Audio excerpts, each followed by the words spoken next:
Hello guys, welcome to another video of stock market. Friends, Synoptics Technologies Limited guys, इस IPO का आज day 2 का subscription open होने जा रही है, जो कि ये डे 1 का क्लोज हो चुका है। और गाइस, ये आईपीओ का आज इस वीडियो में जानेंगे डे 1 की सब्सक्रिप्शन, जीएमपी कितना चल रहा है, लिस्टिंग कितना मिलेगा, इस आईपीओ में अप्लाई करना चाहिए या फिर नहीं। और गाइस, इस आईपीओ का जो है सो फ्राइडे के दिन ओपन हुआ। तो चलिए फ्रेंड्स, हम लोग इन सभी चीज़ों को डिस्कस करेंगे। वीडियो स्टार्ट करते हैं। तो गाइस, ये जो आईपीओ 30 जून को ओपन हुआ था, 5 जुलाई को क्लोज की जा रही है। आज 3 जुलाई और 4 और 5 4 दिन का आईपीओ, 4 डे आईपीओ है गाइस। 10 रुपीज़ का फेस वैल्यू, 237 रुपीज़ पर शेयर की प्राइस बैंड, 600 शेयर्स की लॉट साइज, 54.03 करोड़ का इशू साइज, जिसमें 5.08 करोड़ का फ्रेश इशू और 18.96 करोड़ का ऑफर फॉर सेल किया जा रहा है। Fix price issue IPO NSE SME में लिस्टेड होगा। 13 जुलाई का डेट रखा गया है लिस्टिंग का। और अगर हम बात करें इसके अमाउंट का, तो 1,42,200 रुपीज़ का अमाउंट पे करना होगा, मिनिमम अमाउंट है।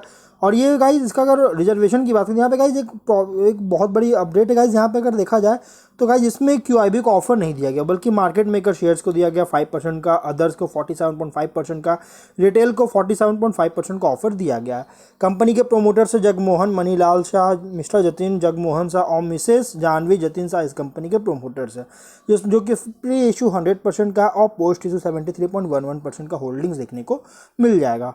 यहाँ पर अगर पी रेशियो देखिए तो 25.32 टाइम का है, ROE 21.87% का, ROC 19.16% का, EPS 4.65 रुपीज़ का, रिटर्न ऑन नेटवर्थ 19.48% का देखने को मिल रहा है। ऑब्जेक्टिव क्या है गाइस, तो इस पर कुछ बोरोविंग है जिसका रिपेमेंट करना चाह रही है, एडिशनल वर्किंग कैपिटल रिक्वायरमेंट के लिए फंडिंग करना चाहती है, स्ट्रैटेजिक एक्विजिशन और जॉइंट वेंचर्स में इन्वेस्टमेंट करना चाहती है, जिसके लिए कंपनी का मतलब कि एक्सपेंड करना चाह रही है एक्विजिशन और जॉइंट वेंचर्स के थ्रू, जिसमें इन्वेस्टमेंट करना चाहती है, इसके लिए फंडिंग चाहिए।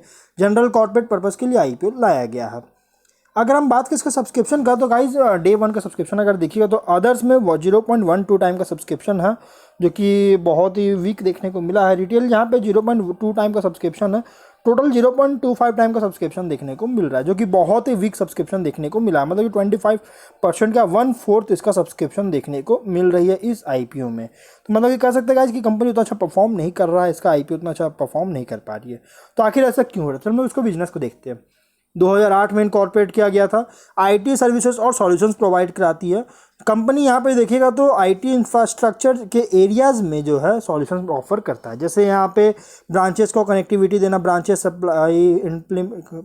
को कनेक्टिविटी देना, प्लस जो नेटवर्क इक्विपमेंट होता है ना, जो कि आईटी सेटअप के लिए रन करना होता है, इसका जो नेटवर्क इक्विपमेंट होता है जो होता है उसका सप्लाई, इम्प्लीमेंट और सपोर्ट वगैरह प्रोवाइड कराती है, जैसे राउटर्स, स्विचेस वगैरह।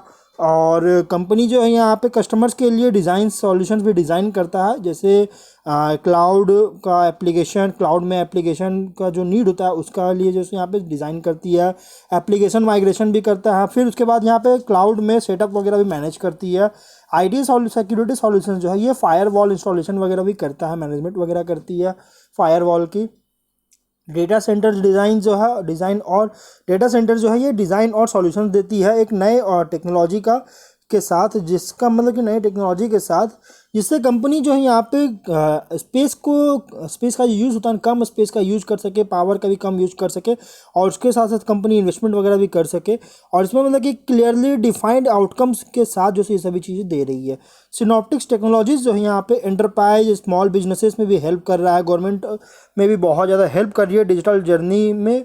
और साथ में इसका अगर देखिएगा तो स्पेसिफिक इंडस्ट्री वर्टिकल्स में भी जो सो इसका जो सो यहाँ पे केसेस वगैरह यूज़ किया जा रहा है, जिसमें कंपनी B2B कस्टमर भी है इसके, मतलब कि बिजनेस टू बिजनेस कस्टमर। इसमें गाइस B2B कस्टमर में क्या है ना, कि इसमें मतलब कि मार्जिन्स वगैरह बहुत ज़्यादा है, जिसमें गाइस के क्लाइंट्स है guys Tata communication limited, BOB financial services, blue dart है, लाइफस्टाइल इंटरनेशनल है, उसके बाद शॉपर स्टॉप हो, Hennes and Mauritz retail private limited, fed bank financial services है, GIC housing finance, Motilal Oswal, government of Gujarat भी इसमें जैसे इंक्लूड है इसके B2B कस्टमर्स में।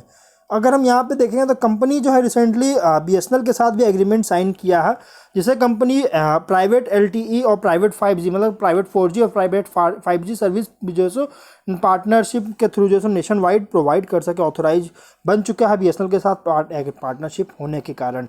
यहाँ पे सिनॉप्टिक्स जो करेंटली अगर देखिएगा तो इंडिया में इसके जो ऑपरेशन है लगभग 584 टीम्स एम्प्लॉइज़ की टीम के साथ जैसे ये ऑपरेट कर रही है। इसका हेड क्वार्टर मुंबई में है, ओरिजिनल ऑफिस 17 लोकेशंस में है इंडिया में, जैसे कि जो कि आप स्टेट यहाँ पे आप देख सकते हैं गाइस। इन सभी स्टेट्स में कंपनी का जो है यहाँ पे इसके ब्रांचेज ऑफिस है, जो कि स्क्रीन पे आपको दिख रहा होगा।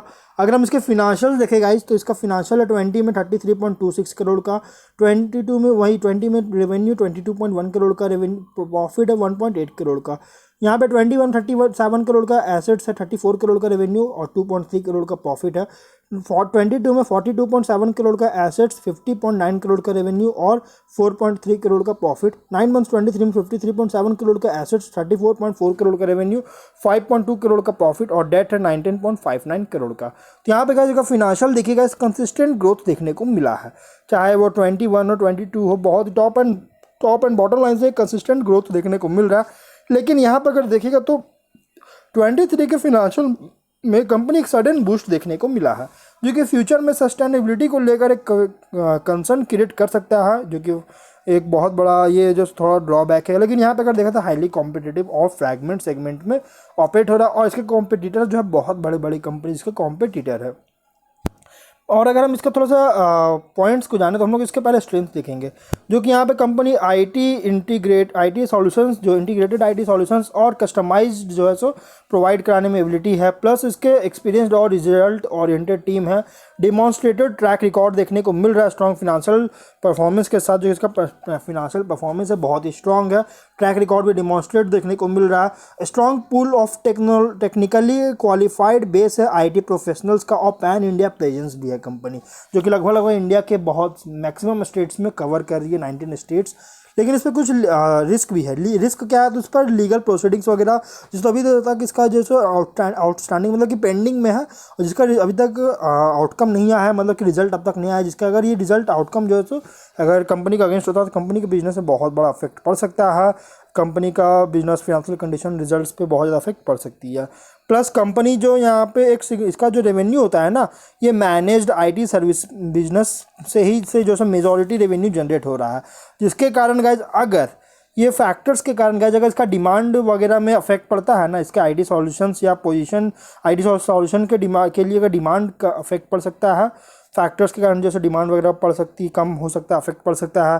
प्लस इसका डिमांड अफेक्ट पड़ने के बाद जो है यहाँ पे साथ में इसका रेपुटेशन जो है ना as a provider of IT solutions का, तो उसके कारण गाइज अगर रेपुटेशन ख़राब होती है तो गाइज इसके बिजनेस पे ऑपरेशंस पे बहुत ज़्यादा इफेक्ट पड़ सकता है। और अगर company highly skilled IT professionals को अट्रैक्ट या रिटेन नहीं करती है तो गाइस कंपनी का जो नए प्रोजेक्ट्स वगैरह जो है ना उसके लिए मतलब कि स्टाफ मैनेज ऑब्टेन वगैरह करने में एबिलिटी नहीं हो पाएगी, और इसके कारण गाइज कंपनी को जो है यहाँ पे लॉसेस वगैरह हो सकती है इसके रेवेन्यूज़ वगैरह में। फिर एग्जिस्टिंग प्रोजेक्ट्स का एक्सपैंड भी जो है सो अगर नहीं कर पाएगी गाइज, इसके नए स्टाफ नहीं होते हैं तो गाइज इस पर बहुत ज़्यादा इफेक्ट पड़ सकता है, एक्सपेंशन वगैरह में बहुत ज़्यादा इम्पैक्ट पड़ सकती है। तो ओवरऑल कंपनी बहुत ज़्यादा रिस्की है, लेकिन फिर भी गाइज अगर देखा जाए छोटा सा IPO है जो कि मेन बोर्ड में माइग्रेट होने में बहुत लंबा टाइम ले सकती है। 28 करोड़ का इसका जो यहाँ पे अगर देखिएगा तो कंपनी जो है गाइज लगभग मतलब कि थोड़ा सा बहुत ज़्यादा जो थोड़ा रिस्की है। लेकिन अगर देखा जाए तो 31 मई 2023 मतलब कि हाल ही में कंपनी को 28 करोड़ का नया ऑर्डर मिला है, जिसके कारण गाइज इस कंपनी में कह सकते हैं कि फ्यूचर में परफॉर्म कर सकती है। और इसलिए गाइज अगर आप रिस्क लेना चाहते हो तो guys medium to long term के लिए आप इसमें इन्वेस्टमेंट कर सकते हैं। लेकिन अगर आप इसकी GMP देखें तो 22 रुपीज़ का 9.28% की लिस्टिंग दे रही है, जो कि ठीक ठाक लिस्टिंग दे रही है गाइज। अगर आप रिस्क लेना चाहते हो तो आप इसमें अप्लाई कर सकते हैं, अदरवाइज आप इसको इग्नोर कर सकते हैं। तो हम लोग वीडियो को यहीं पर एंड करते हैं। अगर कोई डाउट हो कमेंट बॉक्स में पूछे, मिलते हैं नेक्स्ट वीडियो में। Till then bye bye.